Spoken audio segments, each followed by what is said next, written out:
Kenapa mayoritas ki wong lanang sempake elek-elek? Lah kowe iki nyapa ngurusi sempake wong lanang?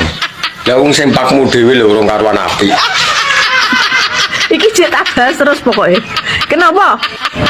Lah iki kurang gayan mau piye? Kok ngematne sempake wong lanang? Bah elek bah ora mbok yo ben wong sing nganggo tuku kowe lho. Geger ya. Tulung to nek berbayaran ki tulung tuku sempak ta. Lah sing penting apa sempake? Sing penting iso manggung wis to. Mergo sak tumonku ya, angger aku ketemu wong lanang, sik ning diae, mbah parkir mobil, mbah jagongan, intine wayah ngadeg katek katoke mlotrok. Mesti sempake elek. Paling gayanmu yo nginceng.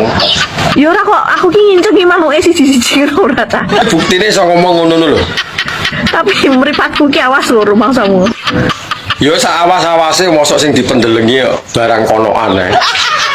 Dirawat dirinya ya Cak. Wong lanang iki bebane abot, tanggungane akeh, ora gur mikirne sempak tok. Aku ngerti bebanmu akeh, tanggunganmu akeh. Tapi tulung nek bar mergawe tuku sempak ta, tulung.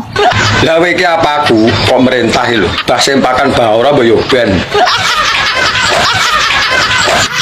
Oh, sempake kumpul kabeh.